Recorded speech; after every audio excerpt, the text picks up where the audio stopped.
Uh, Thank you. Sometime, I think 2-3 years back, there was a seminar, there was a program organized on elections, and Mr. Ashok Lavasa was speaking. He then quoted a para. He said, elections are essential part of the democratic mechanism. Yet often enough, elections brought out the evil side of the man. And it was obvious that they did not always lead to the success of the better man. I mean, he brought out that elections bring out the evil side of the man quite often. Then he asked a question. Who could you think would have written that particular line? None in the audience could answer it. Then he himself answered. So it was Jawaharlal Nehru in Discovery of India. Now this testifies to a scholarly bureaucrat. Bureaucrat who acclaimed himself as a dissenter while serving as the election commissioner in the Election Commission of India. During his tenure, when he interrogated the high and mighty for the violation of code of conduct and submitted a dissenting note, the entire country knew who Ashok Lavasa was. And Frontline wrote an article targeting a dissenter and documented the details of how not only Mr. Lavasa but his entire family was targeted. Now, in today's India, dissenting voices are suppressed. But he, being a bureaucrat, and that too part of a constitutionally enshrined institution like Election Commission, mandated to be independent of executive, legislature, or judiciary, did express that dissent.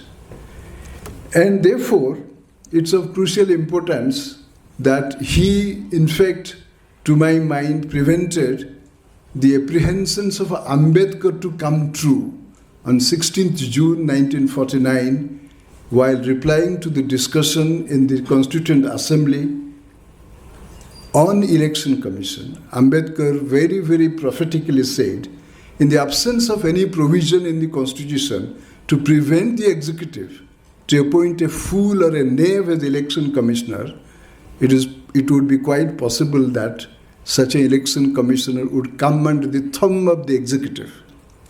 Mr. Lavasa did not allow that apprehension of Ambedkar to come true. And we are confronting a situation where what is happening, in the election commission, probably it has come under the thumb of the executive. So Mr. Lavasa also, when he was studying while serving as a civil servant, he was studying in South Cross University, sir? Southern Cross University. A cricket match was organized, apparently to respond to a legislator of America who was Australia, who was spreading hate speeches. And that match was organized when Mr. Lavasa, he said that it was when that speech gained momentum, they wanted to respond it through a cricket match to counter the divisive contents of the speech. So even as a student, while serving as a civil servant, he did display that remarkable courage to address the problems we are confronting now. He, of course, now I am trying to underline the last point, he was an IAS officer of Haryana Cadre 80 batch and all that. But much more than that, I think this dissenting voice, which is, facing the prospect of a weaponization of law, application of law in a very, very coercive manner. So that is what we have today, him as a distinguished speaker, and Sunil Memorial Lecture, 12th Sunil, he is going to deliver. And this is very critical because in public sphere, Sunil actually represented that spirit of dissent when he was working among the tribals. And today also we have with us a very, very distinguished personality of India who is now well regarded across the country for his views on electoral processes and electoral methods of conducting free and fair elections. I have also the privilege of introducing Anjali Bharadwaj, who is a well-known personality in the contemporary times. Again, she has arduously engaged herself in upholding the cause of transparency and accountability.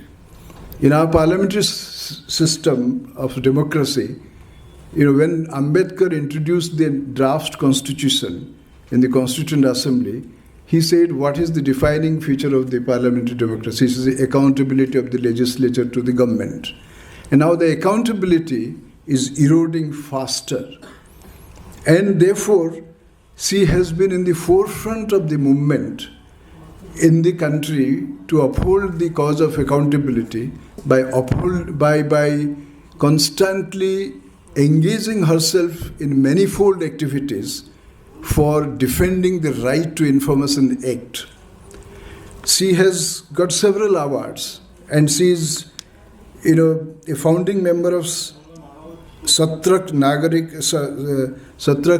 Sangathan, and also she got several awards. And most importantly, now we see her in public platforms, several YouTube channels, and her brilliant articulations on the Right to Information Act, which is getting compromised day by day. Even the commissioners in the Information Commission, they are not being appointed, and she has been taking up that cause relentlessly.